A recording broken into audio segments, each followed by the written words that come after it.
punya kuasa yang tinggi tidak mau melakukan itu. Terus kalian tahu kan apa yang akan terjadi? Dia punya kuasa, dia nggak mau lakuin. Dia sama, dia akan dikucilkan. Karena that's the culture. Itu culture-nya, itu budayanya. Gini deh, pertanyaannya gini, yang mana yang salah? Jujur atau nggak jujur? Harusnya yang salah nggak jujur, ya dong. Harusnya yang salah nggak jujur. Tapi coba deh, aku tanya ya ke teman-temannya. Saya tanya ke teman-teman, berapa banyak, siapa aja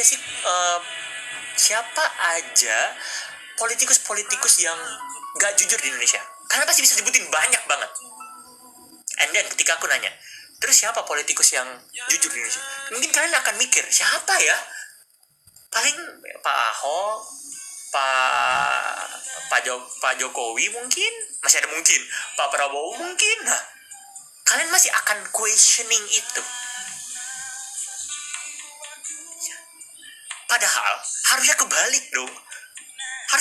Yang salah dong yang kamu tanyain. Masa yang bener yang ditanyain? Harusnya yang salah dong yang ditanyain. Contoh KDN sama rakyat disupport, tapi iya betul. Dan itu yang terjadi saat ini. Makanya kalian kalau dengar lagu Iwan Fals, tikus.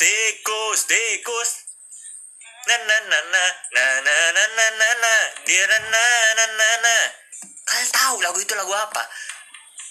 Lagu tikus yang membuat sarang. Dan itu yang kejadian di Indonesia. Pertanyaannya, bisa nggak korupsi? Bisa.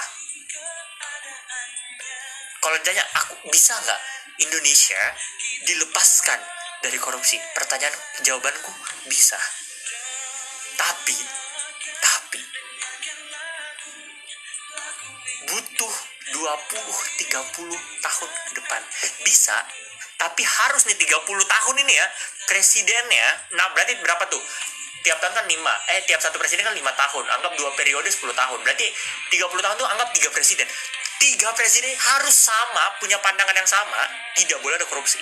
And then, dia harus menerapkan semua pendidikan anti korupsi itu, mulai dari ketidakjujuran apapun, dari level SD. And then ketika 30 tahun kemudian anak-anak SD ini udah bisa memimpin, that's the point ketika orang tidak akan korupsi lagi di Indonesia. Gitu caranya. Tapi apakah bisa? 30 tahun guys, kalian mikir 30 tahun gak gampang. Tapi kenapa sih orang-orang tuh banyak yang nyontek, banyak yang tidak jujur dan lain-lain? Kalian mau tahu kenapa penyebabnya? Penyebab paling utamanya adalah menurutku ya, correct me if ini kalian bisa setuju, kalian bisa, mungkin banyak yang klip ini 400 viewers, mungkin banyak yang klip, banyak yang, menurutku pribadi salah satunya adalah, ini aku tidak A karena B ya, ini banyak faktor, tapi salah satunya adalah karena Indonesia sangat sering menilai hasil, bukan proses. Ketika kalian jujur, hasilnya jelek, kalian dihargai nggak? Tidak. Kalian tetap dimarahin. Ketika kalian udah bagus-bagus nih, udah berkarakter banget nih, tiba-tiba ranking kalian ranking 30, and kalian kayak, apaan ranking 30? Kalian tidak masuk perguruan tinggi, kalian tidak bisa ikut SNMPTN atau SNBP, kalian tidak masuk siswa eligible. Gak bisa. Karena hasil, orientasinya ke hasil akhir. Jadi proses itu tidak dihargai. Jadi pemikiran orang tuh adalah, apapun caranya, gua pengen dapat hasilnya. Dan itu divalidasi. Kenapa aku bilang ini adalah salah satu penyebab terbesar? Itu divalidasi dengan banyaknya orang yang judi online. Judi online itu semua pengen hasil, tidak ada yang pengen proses. Gini aja, kamu punya uang 15 juta, kamu pengen hasil, kamu taruh di judi online. Kamu pengen tiba-tiba kaya. Sementara 15 juta, kalau kamu bangun booth, kamu bangun usaha kecil UMKM, kamu bisa achieve lebih dari itu dan pasti hasilnya kalau kamu mau berproses. Sekarang deh di TikTok, ketika Kak Reizuka Ari kasih tahu pendapatan affiliate-nya, ada berapa banyak orang yang langsung mau affiliate dan langsung mau tergiur sama hasilnya, langsung mau jualan, dan padahal itu bukan stepnya, itu hasilnya.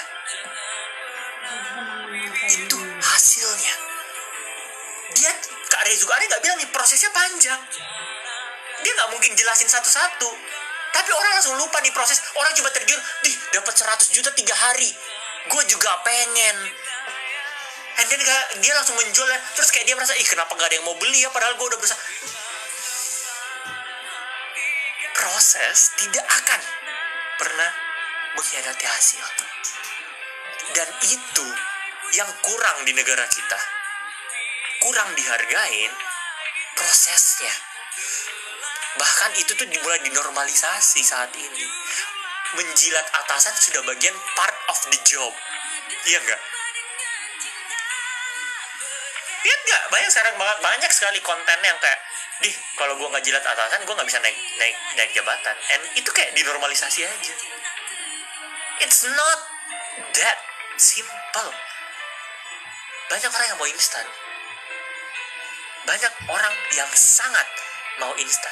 Dan rasa yang sangat mau instan itu yang tidak baik buat kalian. Apalagi kalau kalian masih muda, kalian berpikir kayak, ya udah gue ikut kripto aja, gue bisa kaya 2 tahun ini. Tapi kan gue bersaing dengan waktu, Kak. Gue berlomba dengan, gak ada yang namanya berlomba dengan waktu. Berlomba dengan waktu itu ketika kalian tahu waktu kalian sampai kapan. Kalian tahu gak kalian mati kapan? Kalian tahu gak hidup kalian sampai kapan? Ini gak bawa agama, sesimpel itu aja. Kalian tahu gak ending akhirnya? Kalau kalian gak tahu, gak ada namanya berlomba dengan waktu. Tapi tiap waktu yang kalian dikasih, kalian lakuin yang terbaik. Masih dikasih 1 hari nih, belum tahu nih gue 1 hari ini bakal dikasih sampai jam 12 malam atau enggak. Tapi ketika jam 9, jam 7.51, ya gue lakuin yang terbaik. Baru mulai, Kak? Enggak, udah dari tadi. Udah capek-capek ngerjain semua. Betul. Dia mau dengan cara ini pakai cara kecil. Betul. Itu yang banyak di Indonesia, ya.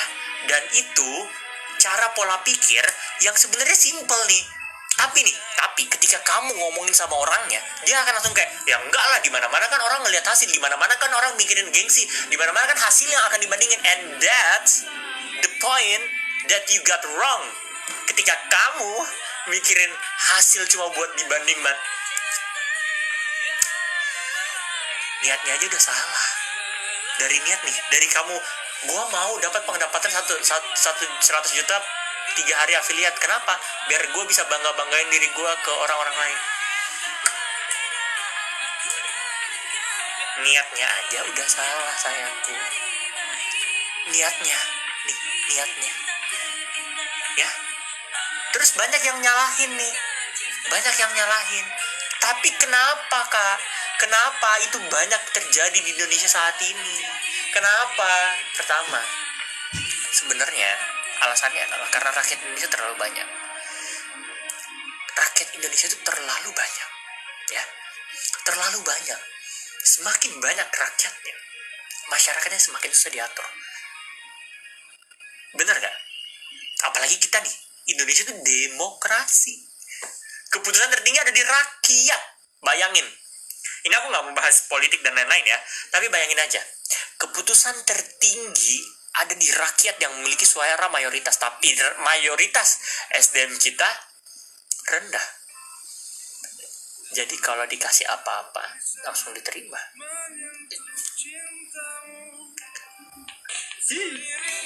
Makanya ya guys ya, aku selalu bilang bahwa aku tidak mendukung banget nih yang kayak ayo keluar Indonesia dan enggak, bukan yang kayak gitu.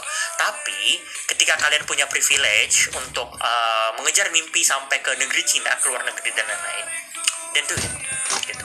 Karena ketika kalian tidak dihargai di sini, bukan gini, ketika kalian tidak dihargain kejujurannya, sikap baiknya, gitu ya, maka nggak apa-apa kalian keluar sana. Gitu. Hari ini serius salam. Kalian berapa? 2001. Aku masih 24 tahun ya. Praktek lancar strategi. Gak bisa, Kak. Itu yang mau nanya lagi, yuk kita nanya tadi udah berpikir holistik, kita singgung ke berpikir kritis, kita singgung ke hal yang seharusnya tidak dinormalisasi tapi malah dinormalisasi di Indonesia. Yang mau nanya lagi silahkan, aku akan bahas serius. Hari ini kita akan fokus bahas serius ya. Simpel, cari tempat di mana kamu dihargai. Betul. Sekarang bahas apa ini? Bahas serius. Langkah awal buat keluar gimana kak? Langkah awal buat keluar adalah kamu harus terbiasa dulu tidak menormalisasikan suatu hal yang jahat. Apa kak suatu hal? Paling gampang kejujuran. Ketika kamu nemu HP di jalan, kamu nemu uang di jalan, seberapa sering kamu nyari pemiliknya? Seberapa sering? Kalau bendanya mahal ya udah. Tapi kan kita juga tidak munafik dan lain-lain. Gitu. Ya. Kak, makan apa Pak Pintar? Boleh ngobrol ya? Aku nggak bahas agama ya, maaf ya teman-teman ya. Bahaya kalau bahas agama, nggak pernah nemu kan. Gimana? Kalian mau tahu? Aku pernah nemu zamannya iPhone 12 Pro Max keluar. Aku nemu iPhone itu di bioskop. Dan udah tidak ada orang, karena kita terakhir dalam bioskop tersebut. Di sampingku, dia lupa HP-nya. Dan teman-teman semua bilang, udahlah ambil aja, kita tunggu. Aku udah nunggu 10 menit, 15 menit, gak ada orangnya. Udahlah ambil aja HP-nya.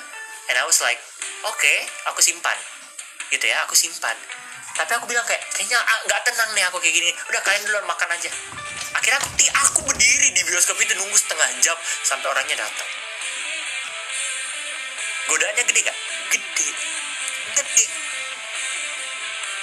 Saat itu masih 20 jutaan harganya guys. Beneran. Saat itu. Baru banget keluar. And then ketika kamu udah ngebalikin gitu ya. Ketika kamu udah ngebalikin. Terus kamu gak dikasih apa-apa. Pertanyaan lanjutan nih. Kamu mau ngebalikin. Agar kamu mau dibilang kayak kamu baik banget sih, kayak ini uang buat kamu, atau kamu mau ngebalikin karena kamu ngerasa harus ngebalikin. It's not yours. Kalau kamu ngerasa harus ngebalikin, kamu nggak usah menerima apapun. Kamu tidak mengekspektasikan apapun. Tidak mengekspektasikan ya. Beda halnya kalau menerima. Kalau dikasih terus kayak dia maksa dan lain-lain, oke. Kamu mau ambil terserah, itu rezekimu. Tapi ketika kamu mau ngebalikin karena kayak nanti gue berekspektasi dapat kayak gini nih, ada orang yang dapat uang 500 juta di mobil, and then dia ngebalikin, terus ada yang nanya, Dih kok gak dikasih 10 juta sih, Dih kok gak dikasih apa-apa sih. Where is your morality bro? Ya, kalau orang benar dicap kasih kita benar. Bahasa berapa bang? Sampai jam 9 kan? Apa tadi yang dibahas tentang normalisasi Indonesia? Iya, tentang hal-hal yang buruk yang dinormalisasi di Indonesia dan bagaimana berpikir holistik dan bagaimana berpikir kritis. Bahas KDM, KDM baik. Aku suka caranya dia. KDM tuh mirip Prabowo, beneran deh. KDM tuh mirip Prabowo. Tapi versi yang KDM tuh Prabowo, bukan. Sorry. KDM itu mirip Pak Ahok, tapi versi Pak Jokowi. Jadi Pak Ahok yang tegas, yang lain-lain, tapi versi Pak Jokowi yang merakyat. Menurutku. Pandanganku kayak gitu. Pengalaman kurang baik apa yang dialami dan menjadi pengalaman? Oke, aku bahas. Pengalaman yang kurang baik gitu ya adalah ketika aku waktu itu membuat suatu keputusan yang sangat buruk. Tidak prepare ketika mau lomba di salah satu brand ternama internasional. Tahu nggak? L'Oreal. Kalian tahu lah brand itu. L'Oreal, di mana-mana orang tahu L'Oreal itu Paris. L'Oreal Paris. Base-nya aja di Paris. Tempat kediamannya di Paris ya. Dan L'Oreal ini ada lomba tahunan. Di mana lomba tahunannya itu adalah mengambil setiap tim terbaik dari masing-masing negara untuk berlomba di Paris. Dan lombanya bergengsi. Lombanya adalah Innovation Business Case. Jadi kamu menginovasikan sesuatu untuk kebaikannya L'Oreal. Jadi kayak misalnya nih, kamu buat inovasi tertentu untuk L'Oreal. Nah, ini aku ikut lombanya waktu aku masih jadi mahasiswa, dan aku bersama timku lolos national final, masuk 8 besar tim di Indonesia dari 1.000 tim yang daftar gitu, dari banyak anak UI, anak Prasmul, anak ITB, anak UGM, banyak yang daftar. Dan kita tembus 8 besar. Dan ketika 8 besar itu judgesnya tuh dari mancanegara, karena ya tadi buat berlomba di Paris dong. Judgesnya dari mancanegara, dari India, dari Parisnya satu, dan dari perwakilan Indonesia ada 3 orang. And then the presentation held in English, jadi berusaha ngomong bahasa Inggris, dan aku tidak mempersiapkan itu dengan baik. I was a coward guys, aku dulu sangat cupu untuk ngomong bahasa Inggris, sangat-sangat kayak and I was like gimana ya caranya gitu, dan aku ngehafal skrip buat aku presentasi, 5 menit doang guys, presentasinya 5 menit, 5 menit aja, 5 menit. Jadi kami bertim bertiga, aku presentasi gitu kan, sukses gitu, sukses. Tapi ketika tanya jawab, karena aku tidak mempersiapkan diri untuk belajar bahasa Inggris dengan baik, it's fucked up gitu.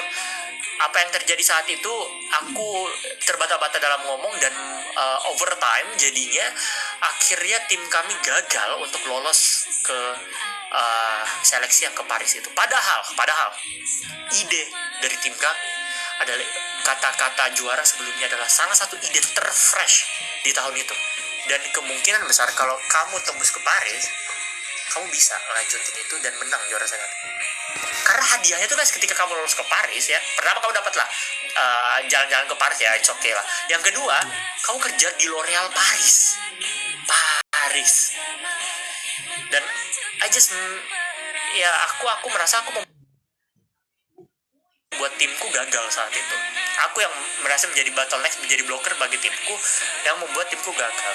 Dan itu yang menjadi salah satu penyesalan terbesarku sampai hari ini. Kenapa aku tidak mempersiapkan dengan lebih baik lomba tersebut, padahal lomba itu mungkin akan mengubah most of my life. Mungkin kalian tidak akan nemu aku di sini gitu, mungkin akan merubah 90% hidupku. Tapi menurutku sendiri sih, kadang tuh ada hal-hal yang emang tidak ditakdirkan buat kita aja gitu. Ada hal-hal yang emang it's not meant to be us aja sih. Presentasinya perwakilan ya, bukan sekelompok. Enggak, sekelompok. Tiga-tiganya ngomong. Nah, dua yang lain itu bisa ngomong bahasa Inggris lancar gitu. Lancar ngomongnya. Dan aku jadi merasa ya mungkin bukan jalannya aja gitu. Aku jadi berdamai dengan hal itu, tapi tidak hanya berhenti kayak mungkin bukan jalan. Enggak hanya di situ. Tapi I learn from my mistake. Jadi ketika 2 tahun berikutnya aku dapat conference di Malaysia, aku ke Malaysia dan aku conference di sana pakai bahasa Inggris, I became one of the best speaker. Aku menjadi salah satu speaker terbaik. Conference-nya di siapa aja, dihadiri oleh 13 negara. Dan rata-rata tuh udah S3, udah doktor, udah profesor. Yang S2 tuh cuma 4 orang kalau nggak salah saat itu. Aku salah satunya. Dan I became one of the best speaker di saat itu. Dan aku merasa kalau misalnya kejadian yang di lomba tersebut tidak ada, mungkin aku tidak akan termotivasi untuk belajar dan tidak mengulangi kejadian yang sama. Jadi jangan berhenti di, mungkin udah jalan, enggak. Mungkin bukan jalannya kamu di situ. Tapi gimana caramu memperbaiki itu agar ketika kesempatan yang lain datang, mungkin itu jalanmu. Thank you Kak Adit. Baik banget. Tiba-tiba banget nih Kak. Gitu ya teman-teman ya. Ya, gitu caranya. Oke? Kakak bagus ngomongnya, gimana caranya biar orang ngerti dengan apa yang kita ngomongin. Berarti cara public speaking, gimana kamu berpublic speaking, gimana kamu ngomong dengan orang lain ya. Aku ajarin ini, memang aku udah sering bilang di liveku, tapi aku nggak apa-apa. Mungkin dari 270 orang ini beberapa belum tahu gitu ya. Jadi gini, pertama kamu banyakin vocabulary-nya. Ya seperti biasa lah, banyakin kosakata. Karena kamu tidak bisa ngomong banyak hal kalau kamu tidak tahu tentang banyak hal. Jadi kamu harus tahu dulu tentang banyak hal. Gimana caranya? Kamu sering baca, karena buku adalah jendela dunia. Oke? Jadi kamu harus nggak harus baca buku soal pendidikan, nggak harus baca buku soal matematika, nggak harus. Ya, kamu baca buku aja, baik itu novel, baik itu cerpen, apapun yang bisa kamu baca, yang kamu suka untuk baca. Bahkan kamu baca Wattpad pun gak apa-apa. Yang penting kamu terbiasa dan banyakin vocabulary atau kosakata di dalamnya. Ya, itu yang pertama.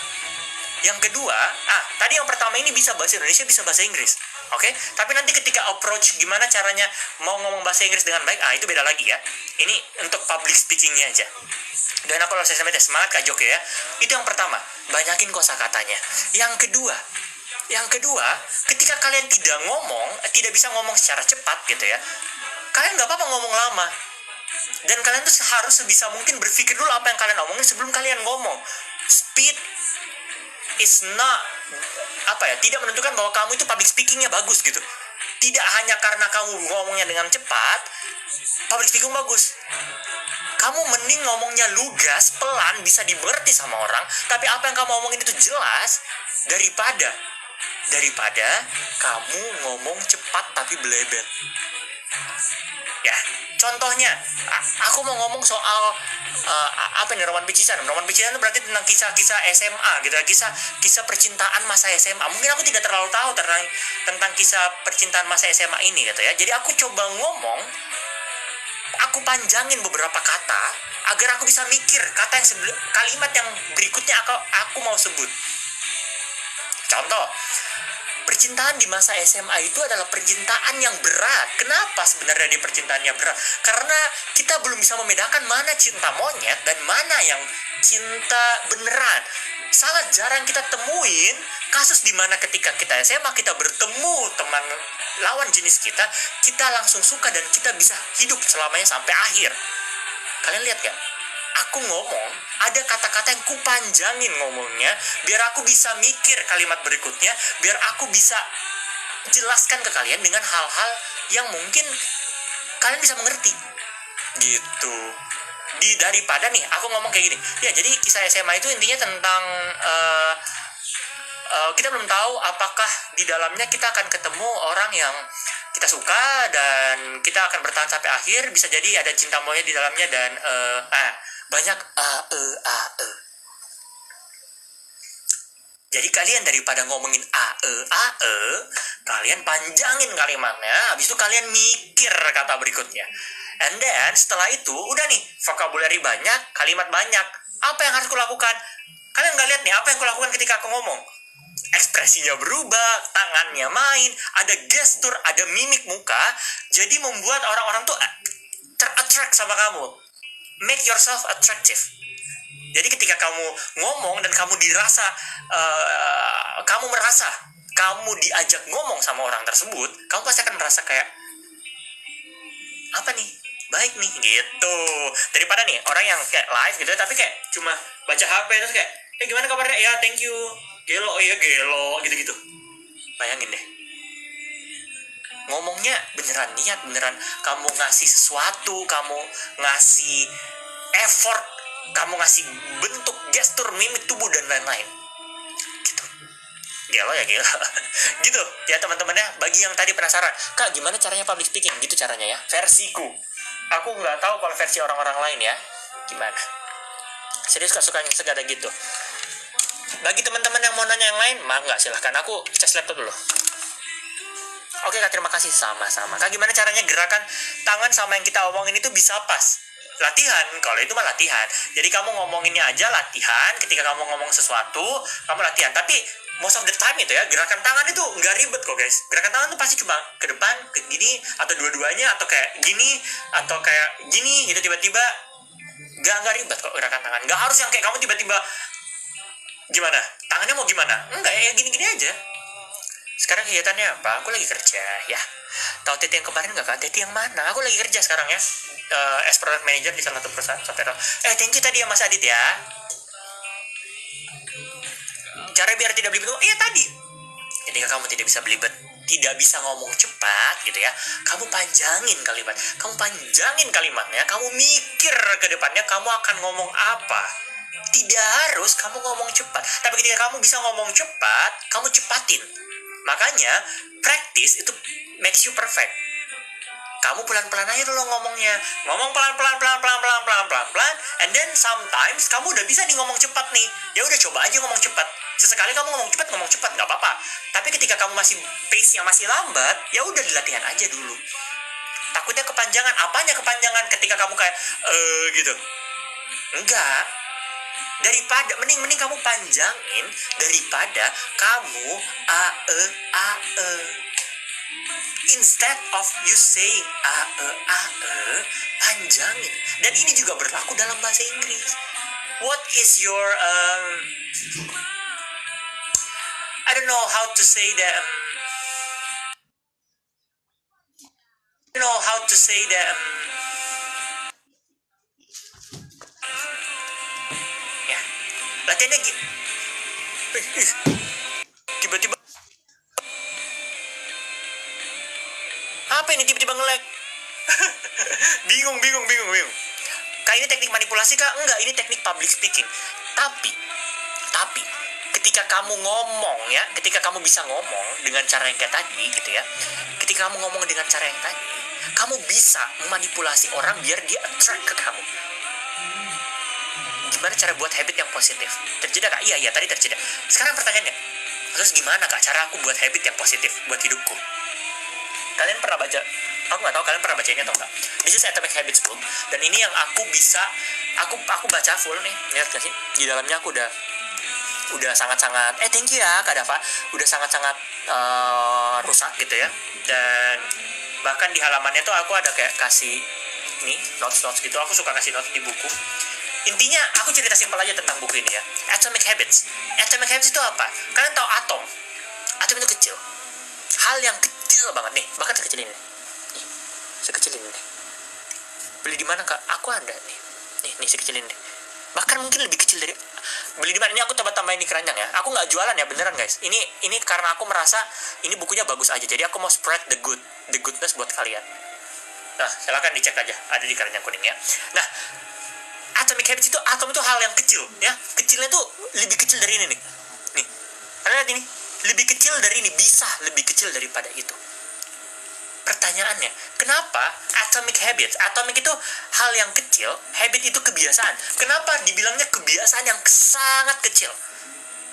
Karena guys, karena gini, ketika kamu pengen menimbulkan gitu ya kebiasaan-kebiasaan bagus di dirimu, kamu harus mulai dari hal-hal yang kecil, hal-hal yang sekecil mungkin.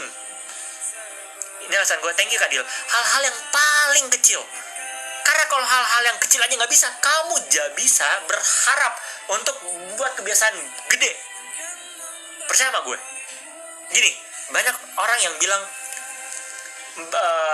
kebiasaan apa? Kebiasaan. Oh, ngerokok. Kebiasaan ngerokok nih. Tiba-tiba minta berhenti, nggak bisa langsung berhenti. Oke, mungkin bisa seminggu bisa. Habis itu pasti craving for it. Karena itu tuh hal yang kamu harus bangun dulu kebiasaannya. Karena itu kebiasaan gede yang langsung kamu mau. Gini, jadi caranya kamu buat kebiasaan-kebiasaan kecil dulu. Aku selalu bilang ke viewersku, mungkin bagi teman-teman yang join beberapa minggu terakhir ini, aku selalu bilang gini, kebiasaan itu tidak harus baik. Umur berapa? 24. Pasti lo merokok ya? Enggak, gue gak merokok. Kebiasaan itu tidak harus yang baik, yang harus kalian lakukan. Tapi harus kalian rutinkan. Contoh, bangun pagi. Bangun pagi aja. Tidak usah pikirin bangun pagi kalian harus sholat. Tidak usah pikirin bangun pagi kalian harus cuci muka. Tidak usah pikirin kalian bangun pagi harus bersihkan tempat tidur. Tidak usah pikir kalian bangun pagi harus. Gak, kalian bangun pagi ngecek HP, gak apa-apa. Yang penting bangun pagi dulu. Stepnya itu, bangun pagi scroll TikTok, gas. Bangun pagi lanjut tidur lagi, gas. Bangun pagi ngerokok atau vape, enggak keduanya. Bangun pagi langsung tidur lagi, gas. Bangun pagi langsung bengong, gas. Yang penting bangun paginya dulu. Kamu biasain dulu nih bangun pagi. Bangun pagi 1-2 minggu udah bisa gitu ya. Habis itu lanjut ke kebiasaan kecil berikutnya. Contoh, kebiasaan kecil berikutnya apa? Kamu kalau yang kecil itu apa ya? Bangun pagi matiin AC. Contoh kalau kalian punya AC atau kipas. Habis bangun pagi, kalian lanjut matiin AC atau kipas. Kecil nggak? Kecil. Tapi belum tentu kalian bisa rutin selama 2 minggu berikutnya. Ya, belum tentu kalian bisa lakukan selama 2. Habis itu nih, setelah 2 minggu lagi, kalian cari kebiasaan baru lagi. Beresin tempat tidur tuh berat, itu kebiasaan berat. Tapi kan bangun pagi, matiin ini gampang. Nah, habis itu nih, ada step lagi. Setelah 2 minggu nih, kamu 2 minggu pertama bangun pagi dulu. 2 minggu kedua bangun pagi habis itu nyalain AC. 2 minggu berikutnya bangun pagi matiin AC atau kipas, nyalain lampu. 3 step nih, udah 3 step. Kalian lakuin terus menerus. Nih, ketika kalian udah jalan 6 minggu ya, kebiasaan yang pertama yang bangun pagi itu, kalian akan lupa kan pelan-pelan. Kayak gue lupa kewajiban gue bangun pagi, tapi gue udah terbiasa bangun pagi tanpa gue sadari. Iya enggak? Tanpa gue sadari. Akan kelupaan aja, akan udah terbawa di alam sadar. Gitu. Oke, habis itu bangun pagi, matiin AC, nyalain lampu, doa atau sholat atau minum air putih, terserah habis itu kalian buatnya kayak gimana, bertahap, gak harus langsung yang gede, yang kecil-kecil aja tuh. Dan emang produktif itu tidak bisa instan. Makanya tadi di awal pembahasan ini adalah jangan berharap sesuatu yang instan, karena semuanya ada prosesnya, dan proses itu yang kalian harus hargai. Jangan mau ada orang yang bilang kayak gini, Kak, gue mau belajar, tiap hari gue mau baca buku, 1 hari 1 halaman, berat. Kalau kalian sebelumnya tidak pernah baca buku, terus kalian mau 1 hari 1 halaman, berat. Kakak S2 ya? Iya, kakak S2. Berat. Bangun kebiasaan kecil aja dulu. Tiap hari minum air putih 1 gelas gini, itu kebiasaan kecil. Nanti, nih, kalian nanya nih, Kak, kok kakak live tiap hari, kok gak capek ya tiap malam live? Ini hari, kalian mau tahu ini hari keberapa aku live? Hari ke-46 live berturut-turut. Terus kalian mikir, kakak gak capek ya live kayak gini? Enggak, kenapa? Karena ini tuh udah, menurut kalian ini udah kebiasaan gede. Tapi menurutku, ini udah kebiasaan kecil. Tiap hari aku live itu udah kebiasaan kecil menurutku. Kebiasaan gede menurutku adalah, mungkin tiap pagi, berenang misalnya. Itu udah kebiasaan gede menurutku. Tapi kenapa menurut kalian live TikTok tuh tiap hari tuh berat, harus ngumpulin energi dan ya karena mungkin kalian tuh belum melalui kebiasaan kecil yang tadi yang gue udah laluin gitu. Aku nggak bahas agama ya di sini, Kak. Gitu ya. Kak kasih tips sebentar. Tunggu. Maaf. Gimana ngatasin sifat perfeksionis? Aku perfeksionis. Gimana cara tahapannya biar suka baca buku? Tadi sama aja, Kak. Baca buku itu kebiasaan. Ini apapun guys, kebiasaan baik yang kalian buka. Gimana caranya biar suka makan sayur? Gimana caranya biar sering udah jauh sebelum kalian mikir ke sana, mikir dulu gimana caranya membiasakan punya kebiasaan. Dengerin kata-kata. Gimana caranya membiasakan punya kebiasaan. Kalau kamu udah membiasakan punya kebiasaan kecil, and then kamu bisa punya kebiasaan gede. Ya, gitu. Oke. Aku mau bahas yang kakak tadi, gimana caranya perfeksionis. Menghandle aku perfeksionis. Tapi aku selalu bilang, kemana-mana ke temanku, aku selalu bilang gini, perfeksionis itu ada dua sisi. Dia kayak koin, bermata dua, bermuka dua. Kenapa?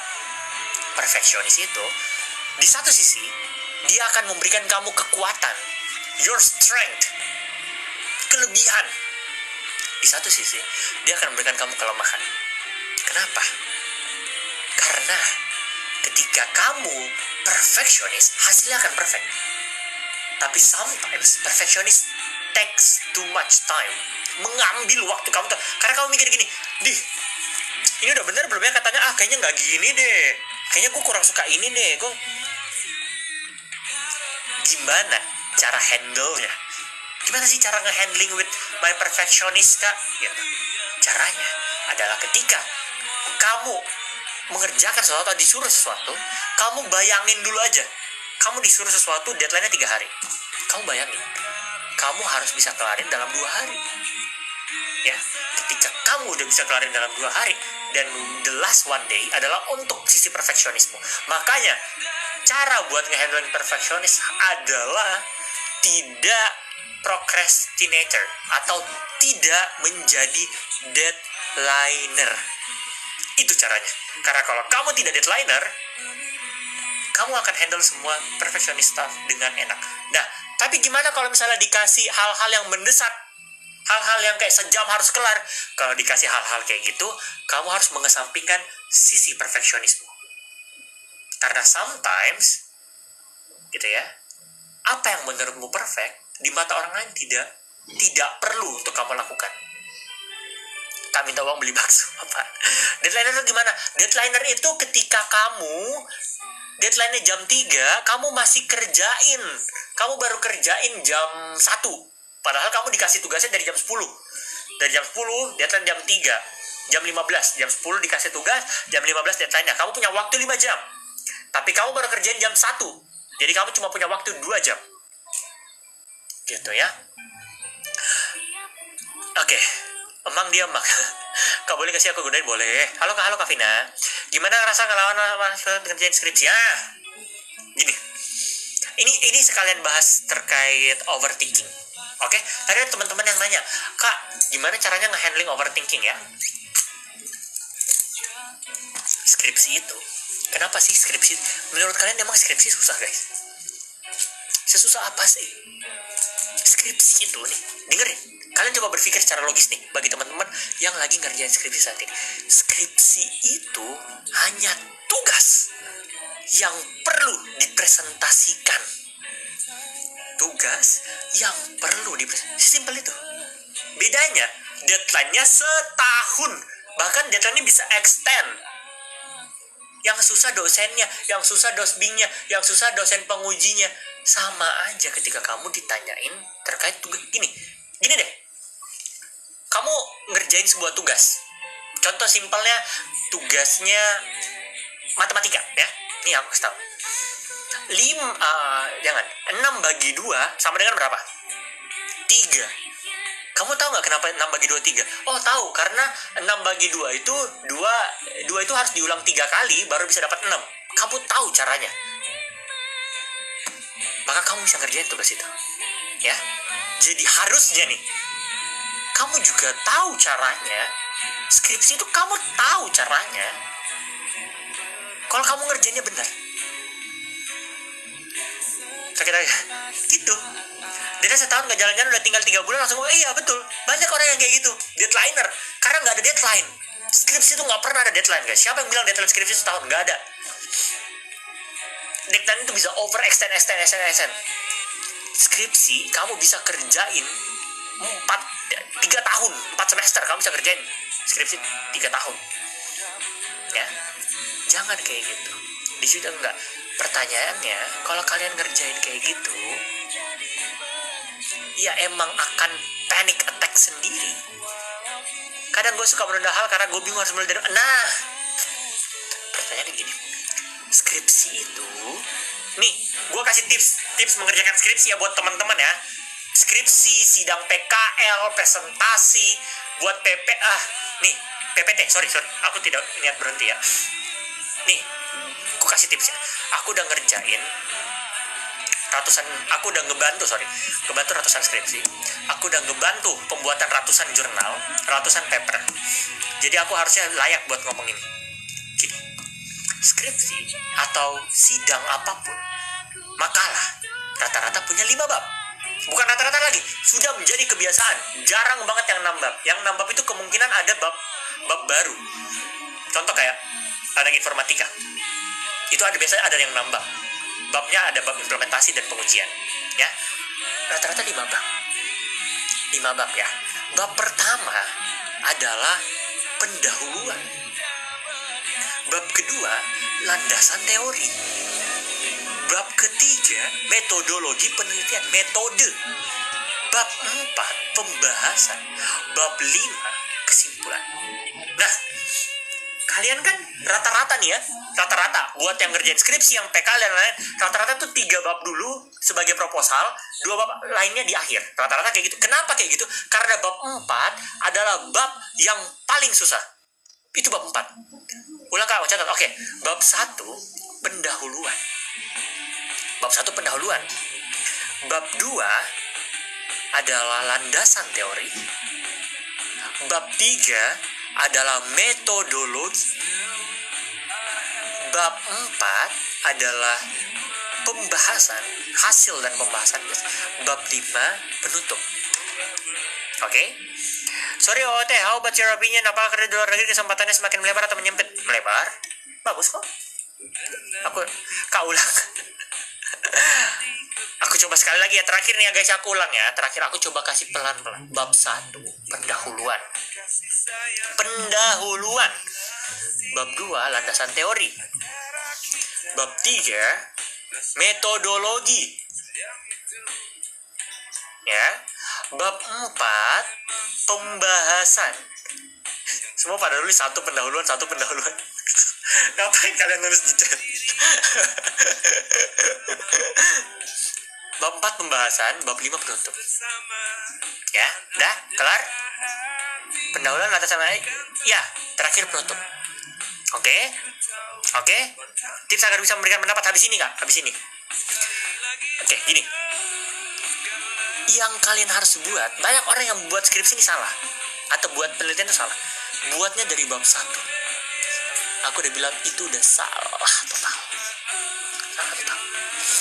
Buat skripsi tidak pernah dari bab 1, tapi selalu dari bab 2. Dari bab 2 yaitu landasan teori.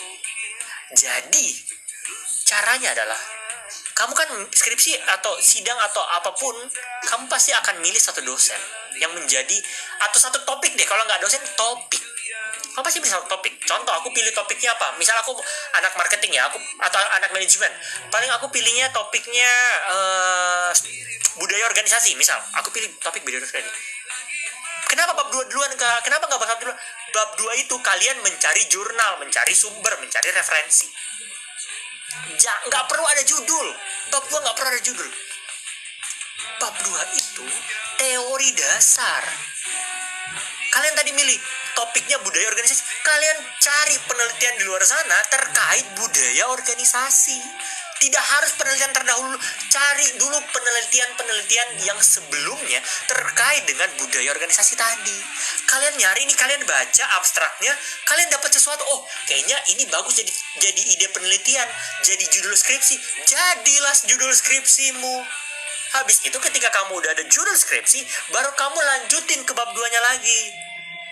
Lebih mengerucut ke topik itu tadi, ke judul yang kamu udah pilih tadi. Ada nggak banyak jurnalnya, nggak banyak penelitian sebelumnya. Gitu caranya. Karena mau kamu judulnya apapun ya, kamu akan tetap membahas budaya organisasi kan. Jadi kamu akan tetap mencari jurnal budaya organisasi. At the end of your skripsi, tetap kamu akan mencari budaya organisasi. Ulang gak gimana? Oke, aku coba jelasin ulang ya. Gini, contoh. Yang pertama emang harus milih topik. Gak boleh gak ada topik ya. Pertama harus milih topik. Misalnya tadi, aku coba ambil contoh topik yang lebih gampang. Topiknya adalah pengaruh sosial media. Itu topik.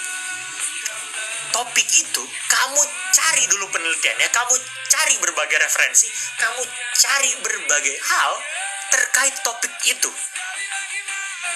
Di dalamnya pasti banyak teori. Di dalamnya ketika kamu nyari apa-apa, nyari penelitian, nyari jurnal sebelumnya, pasti banyak teori, banyak pengertian, banyak definisi. Itu kalian tetap masukin bab 2 kan. Judulnya apapun, misalnya judulnya ternyata nanti pengaruh sosial media terhadap cyberbullying, pembulian secara online. Misal kalian angkat topik itu, tetap aja kan ada nih konsep pengaruh sosial media, tetap aja ada. Ya nggak ada, nggak mungkin nggak ada. Jadi bab 2 tetap kekejar. Habis itu ketika kalian udah baca beberapa jurnal, kalian tuh pasti akan kepikiran sesuatu, ide, kayaknya aku bisa deh pakai ini sebagai ide. That's the point. Kamu bisa nentuin judul skripsi. Karena di tiap penelitian orang, itu rata-rata bab 4-nya, bab akhirnya, itu tuh pasti ada kekurangan penelitian ini apa. Kekurangan penelitian itu apa? Apa hal-hal yang mungkin belum diteliti di penelitian ini yang bisa kamu teliti. Dapat judul, habis itu baru cari penelitian terdahulu terkait judul tersebut. Gitu. Aku S2 setahun. Jadi ini kalian bayangin ya, aku tingkat 4 nih, tingkat 4 S1. Aku kan S1 S2 5 tahun. Tingkat 4 S1 aku kerjain skripsi. Tingkat 5-nya atau tahun kelimanya aku langsung ngerjain tesis. Jadi 1 tahun ngerjain skripsi, 1 tahun ngerjain tesis. Beneran, langsung pas masuk S2 langsung tesis. Jadi aku sampai kerja tesis ya, sampai waktu itu bab 5 terakhir ya. Bab 5 di mana aku mau nulis kesimpulan saran, aku mimisan. Aku udah sampai kayak mimisan. Belajar sampai mimisan anjay. Terlalu apa? Memaksa diri. Fast track, betul. S1 4 tahun, S2 1 tahun. Berarti bisa minta bantuan? Bisa. Gitu. Kak, jadi udah skripsi semester berapa? Aku semester 7. Semester 8 ngurus skripsi, semester 8 kelar, semester 1 S2 lanjut ngurus tesis, semester 2 S2 selesai tesisnya, lulus wisuda. Cepet banget Kak S2-nya. Iya, S2 tuh biasanya 2 tahun, normalnya 2 tahun. Tapi aku karena fast track jadi 1 tahun doang. Gitu. Jadi 5 tahun. Jadi gini, ketika aku semester 7 S1, aku nih masih S1 nih, semester 7, aku udah ngambil matkul S2. Jadi kayak Axel. Tahu kan Axel yang digabungin? Nah itu, aku semester 7 lagi sibuk-sibuknya skripsian, udah ngambil mata kuliah S2. Gitu. Kamu terbuat dari apa kok bisa ganteng? Terbuat dari es teh manis ya, gelo. Kak, minimal sumber kajian pustaka di bab 2 itu berapa ya? Tergantung kampus. Minimal kampusku tuh selalu kayak, aku nih TB ya, kampusku tuh kemarin kayak cuma minimal berapa, 15 jurnal gitu-gitu. Tapi aku emang suka baca-baca jurnal ya.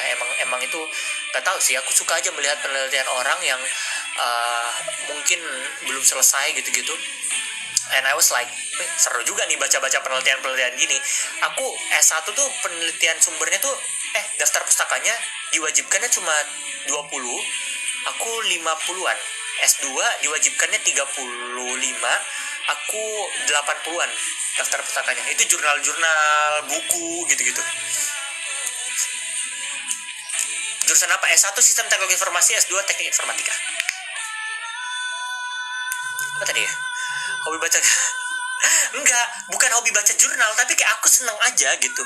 Senang ketika gini ya, ketika kamu jurnal tuh bacanya gampang guys. Jurnal tuh tidak siapa yang baca jurnal baca dari awal sampai akhir. Enggak gitu cara baca jurnal, salah kalian cara baca jurnal. Baca jurnal adalah baca abstraknya. Nih, kalian udah baca abstrak nih. Nyambung nggak dengan judul kalian? Atau hasil, kan di abstrak itu, poin abstrak itu apa? Ada pendahuluan di atasnya, 1-2 kalimat pertama, background masalahnya apa, habis itu metodenya seperti apa, and then hasilnya seperti apa. Biasanya kayak gitu, abstrak tuh simple. Jadi aku cuma baca abstrak aja. Kan abstrak tuh, apalagi kan aku baca jurnal pasti harus jurnal luar kan. Kalau S2 harus ambil jurnal bahasa Inggris gitu. Jadi aku cuma baca abstrak, hasilnya menarik nih. Gitu kan, hasilnya menarik. Aku langsung buka, dari abstrak langsung buka ke kesimpulan. Aku mau baca kesimpulannya secara lengkap dulu. Ketika itu udah masuk, kayaknya udah cocok nih. Ya udah, aku bookmark. Udah sih. Habis itu aku download. Bookmark atau download. Selesai. Nanti aku baca serius. Nah, yang kasusnya kayak gitu yang kamu nemu cocok itu jarang. Kayak dari berapa? Dari 30-an jurnal yang kamu baca sehari, mungkin cuma 2-3 jurnal yang cocok. Jadi kalau kamu harus baca 30 jurnal dari awal sampai akhir, kamu yang capek. Tinggal baca aja dari abstraknya gimana. Oh nyambung nggak? Oh enggak, skip. Baca ini nyambung nggak? Ini kayaknya nyambung deh. Baca penutup. Oh nggak nyambung, oke skip. Gitu. Betul, tidak segampang itu. Tapi aku udah buktiin.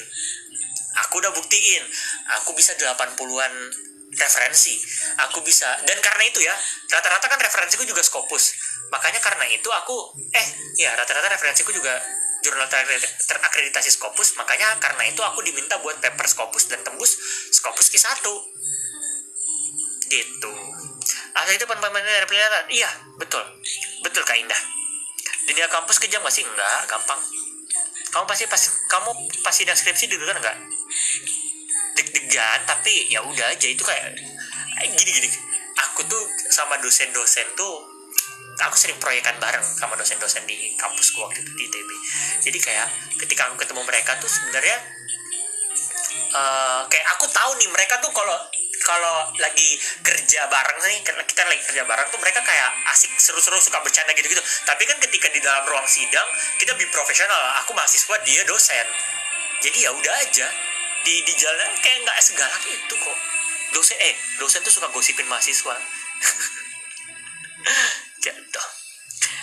Kamu bantuin skripsi aja atau emang buka joki kakak? Waduh. Chat aja ya. Nanti kalau misalnya terkait hal-hal kayak gini bisa di chat aja. Thank you Kak Ferbriana, thank you ya. Cari banyak sumbernya. Kamu kalau misalnya mau cari yang ilegal bisa ke Skyhub, masukin DOI numbernya. Kalau misalnya kamu mau cari yang, tapi gini, aku bahkan ya tidak semua jurnal itu terakreditasi bagus guys.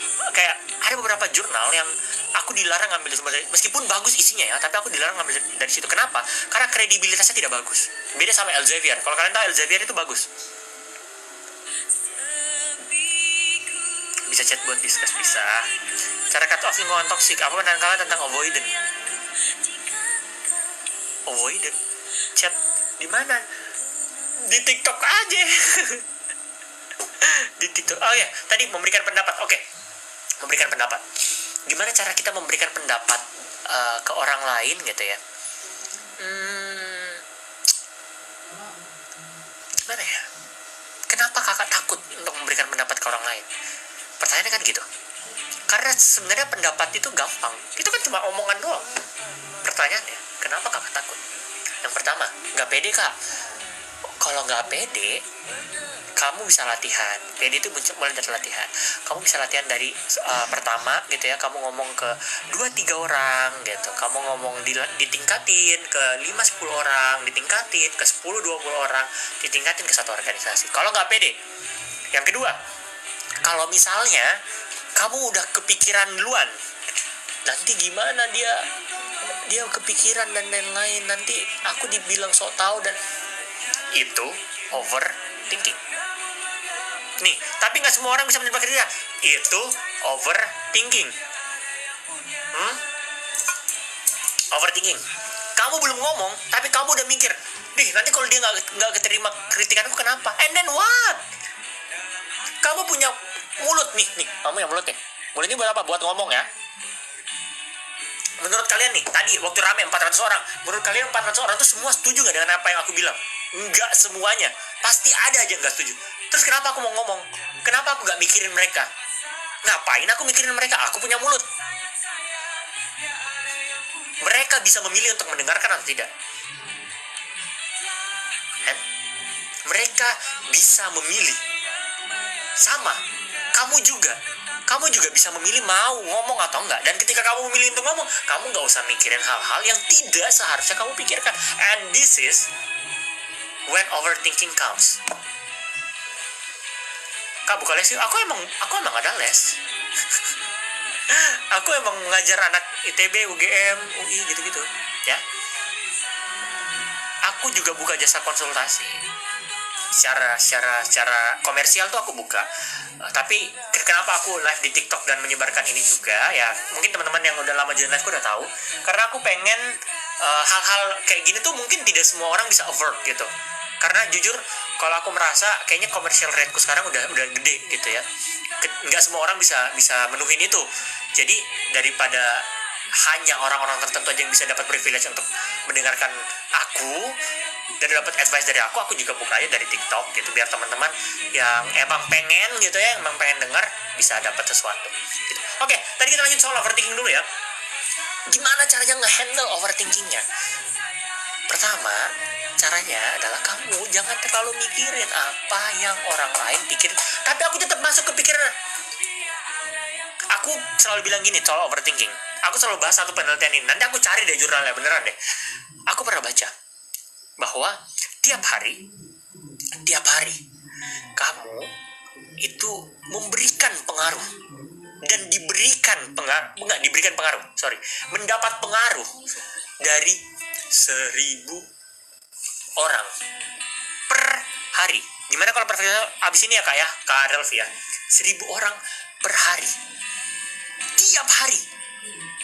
Dari kayak misalnya nih, kamu yang merasa tidak memberikan pengaruh apa-apa ya, kamu jalan kuliah gitu ya, jalan kuliah dan lain-lain, and then ada orang yang ngeliatin kamu, ih kok bajunya aneh, nah itu kamu udah memberikan pengaruh ke orang lain tanpa kamu sadari. Dan tiap hari, apalagi dengan ada sosial media, ketikan-ketikanmu, statusmu memberikan pengaruh ke 1.000 orang setiap hari. Pertanyaannya, kamu mau mikirin itu semua? Otak ini tuh kecil segini, hanya segini, enggak, otak kita itu kecil segini, tapi kamu mau mikirin semuanya? Jangan.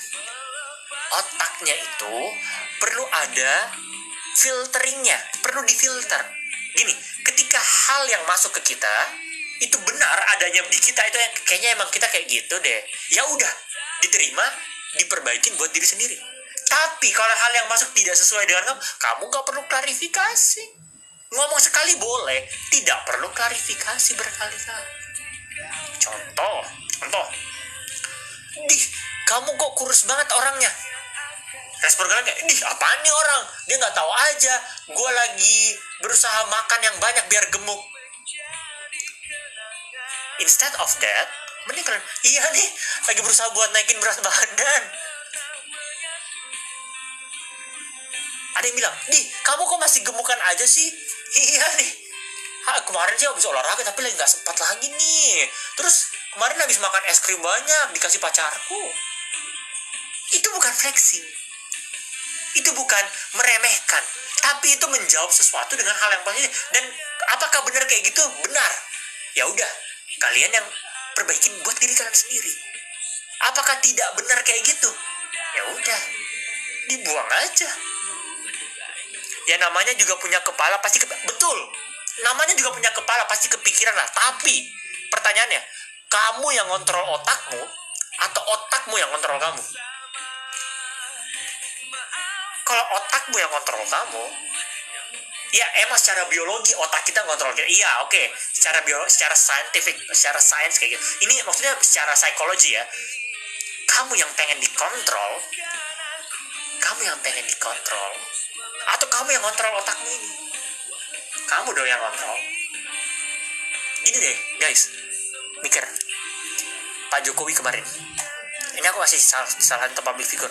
Menurut kalian Pak Jokowi itu bagus gak? Banyak orang yang bilang bagus, banyak orang yang bilang enggak. Pertanyaannya, seberapa banyak yang bilang Pak Jokowi gak bagus? Ada ratusan ribu, aku percaya ada. Banyak yang bilang Pak Jokowi itu bermuka dua. Banyak yang bilang Pak Jokowi itu politik money laundry dan lain-lain. Menurut kalian kalau Pak Jokowi menghandle semua itu, ngeklarifikasi satu, apa tidak habis kerjaannya? Dia tidak akan mengurus Indonesia. Dia hanya fokus untuk menjawab netizen. Dan apa gunanya buat dia? Hanya mendapatkan validasi. So the point kamu pengen, setiap orang pengen adalah validasi itu. And then why you need that validation? Pengen diakuin. Habis itu setelah diakuin apa? As long as, selagi masih lebih banyak yang suka sama kamu daripada yang gak banyak suka sama kamu, dan yang banyak ini kamu bisa kayak ambil, oh ya udah mungkin gue harus introspeksi diri dari sini. Oke, that's it. Gak usah mikirin yang lain. Gak semua orang betul, tapi kalau itu tergantung pandangan orangnya, betul. Sama aja dong, tergantung pandangan kamu. Ketika kamu didengerin, ya dikasih sesuatu, ya tergantung pandangan kamu mau terima atau enggak. So it's all yours. Pertanyaannya gini sekarang. Kamu mau mikirin itu atau enggak? Ketika kamu nggak mau mikirin, ya udah nggak sih? Pertanyaannya, kenapa Pak Jokowi nggak mikirin? Pertanyaannya gitu deh.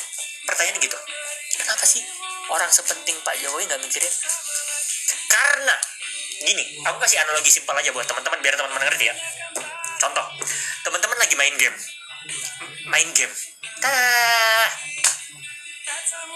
Kira-kira teman-teman bakal overthinking nggak di tengah-tengah main game? Bakal tiba-tiba mikir, skripsiku gimana? Teman-teman lagi naik motor mungkin bisa. Teman-teman lagi traveling, teman-teman lagi berenang, tiba-tiba mikir, orang bilang gue gembut. Jarang banget kalian akan mikir kayak gitu. Kenapa? Karena kalian lagi sibuk di satu kegiatan. Pertanyaannya, kalau kalian overthinking dan punya waktu untuk overthinking, berarti kalian tidak sibuk enough. Kalian tidak produktif. Jadi kalian punya waktu malam-malam buat overthinking. Karena jujur, gue sampai saat ini, gue habis kerja seharian nih, gue capek. Buat overthinking aja nggak bisa. Gue tengah malam tidur kayak gini nih, gue mau overthinking aja tuh udah, otak gue udah bilang, udah tidur gitu, udah udah capek duluan, udah ya, karena udah dari pagi sampai malam produktif. Nggak mungkin ada overthinking, and then nanti kamu sampai di satu titik dimana kamu merasa, aku udah jauh banget ya, dan overthinking tadi tuh perlahan-lahan hilang. Overthinking terkait masa depan, aku dulu overthinking bahasa Inggris sama, and then tiba-tiba hilang aja. Tiba-tiba I can speak English well. Berarti aku kurang kerjaannya. Intinya harus produktif ya. Salah satu caranya adalah harus produktif biar kamu gak overthinking. Yang kedua adalah kamu bisa filter apa yang masuk ya. Gitu. Aku mau jawab tadi yang bisnis dulu. Overthinking dan cara ngomong harusnya udah. Aku bahas yang bisnis. Tapi gimana kalau perfeksionisnya dalam bidang bisnis? Gimana caranya? Kalau perfeksionisnya ya udah, gak apa-apa. Pertanyaannya, kan tadi aku bilang perfeksionis tidak apa-apa kalau dalam tenggat waktu yang kamu mau. Gini, kamu dalam setiap hal harus buat deadline. Contoh, aku nih ngembangin akun TikTok gini nih. Menurut kamu, kemarin aku gak buat deadline, aku gak buat target. Aku buat target, sebulan ini aku harus minimal nyampe segini. Aku harus berusaha minimal sebulan dulu. Kalau sebulan tidak ada progres, aku cabut. Stop perfeksionisnya. Tapi kalau sebulan ternyata ada progres, ya udah aku bisa terusin lagi. Dan lihat, aku ada progres gitu. Maksudnya yang dulu tuh yang stay tuh mentok-mentok 30, sekarang yang stay 100-an anjay. Suara kakak enak, thank you Karama. Gitu ya. Jadi tetap semua perfeksionis tuh akan kalah dengan deadline. Jadi tentukan deadline-mu ya. Kerja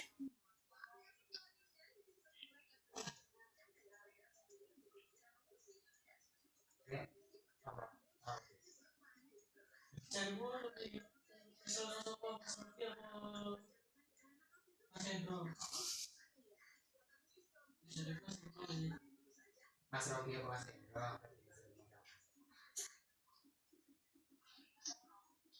Mas Hendro. Mas Febri. Ya Mas sih.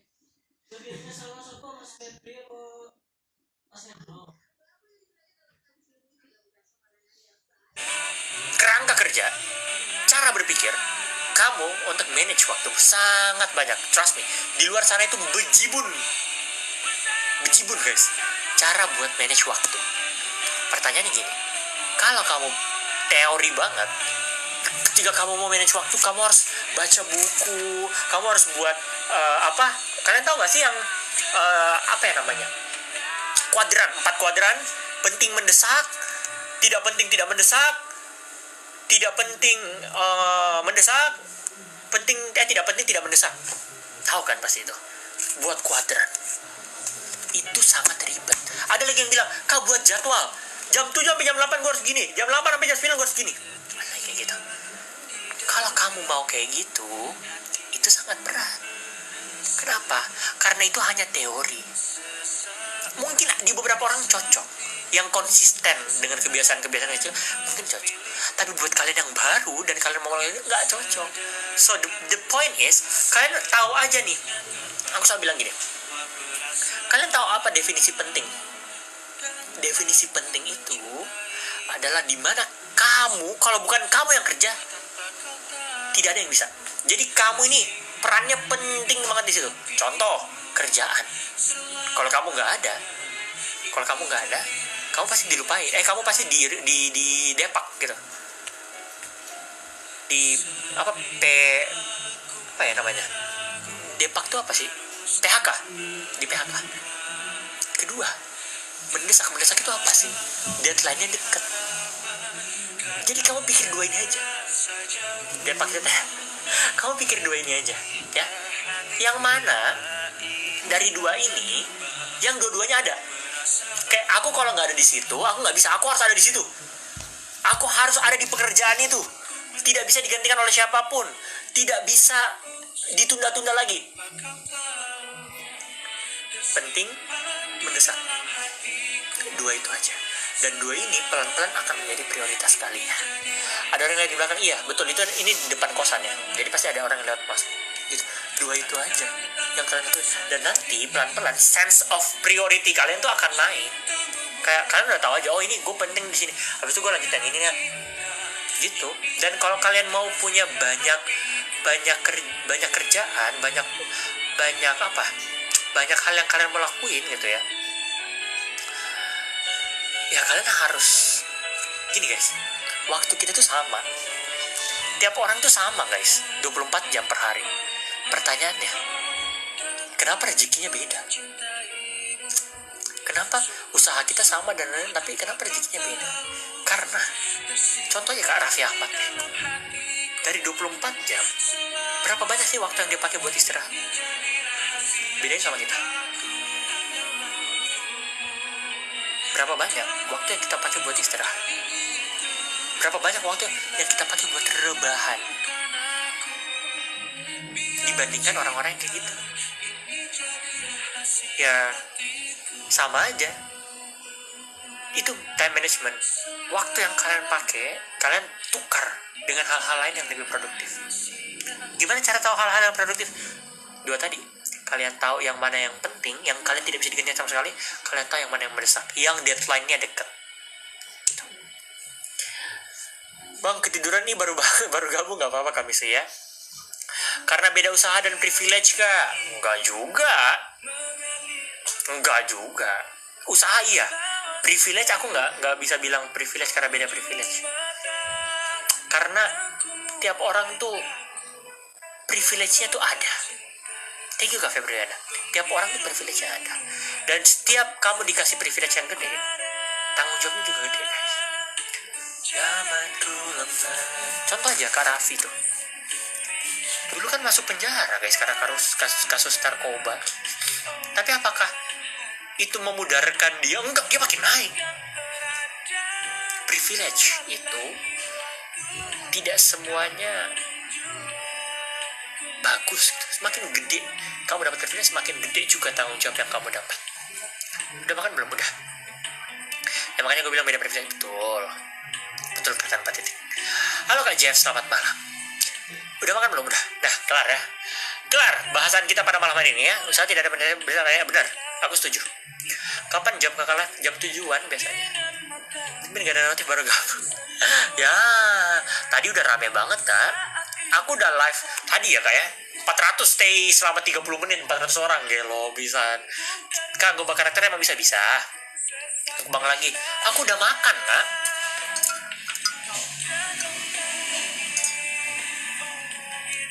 Definisi privilege itu hal yang membuat ini, kalau aku selalu mendefinisikan privilege itu sebagai bahan bakar. Jadi seberapa banyak bahan bakarmu aja. Tapi kalau kalian bilang privilege itu harus yang baik, enggak, aku nggak setuju sama itu. Karena privilege itu bisa datang dari hal yang buruk juga. Contoh, ada orang yang masuk penjara tapi habis itu bisa sukses. Kenapa? Karena dari dia masuk penjara itu, dia dapat privilege itu, dia jadi punya bahan, dia ubah pengalaman buruk itu jadi motivasi buat dia untuk maju ke depan. Itu privilege.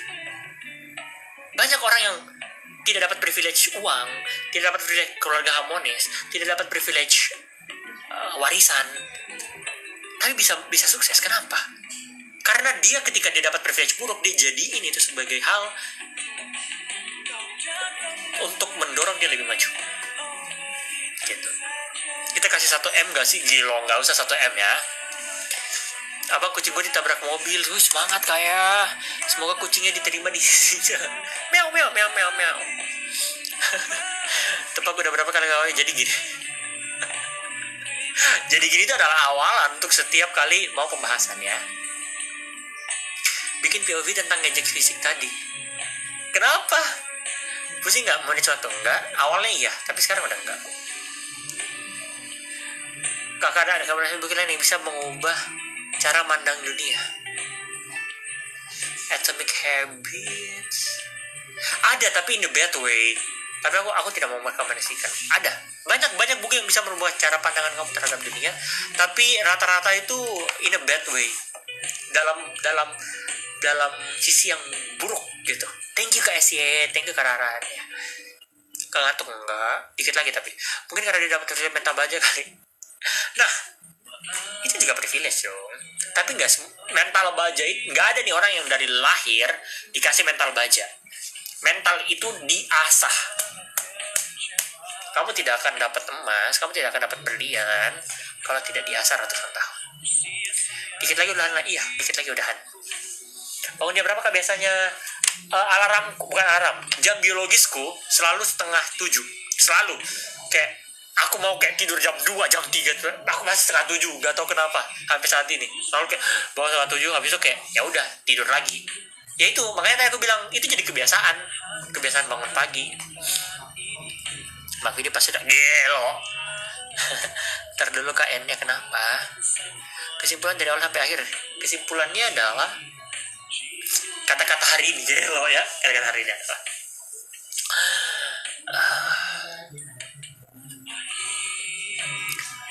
kadang hidup itu gila gini. Aku coba serius deh. Hidup itu simpel guys.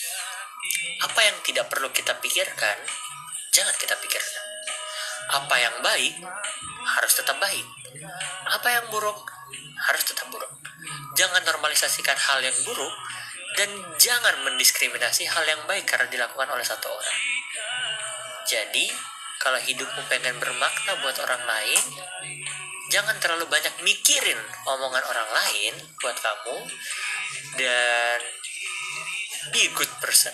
Karena dunia ini sekarang sangat jarang guys, beneran.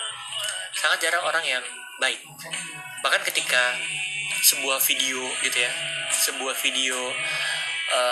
muncul terkait orang-orang bagi sedekah dan lain-lain, gue suka miris tau liatnya. Kenapa? Karena mereka bilang gini, ya semoga nanti ketika gue kaya gue bisa baik. No.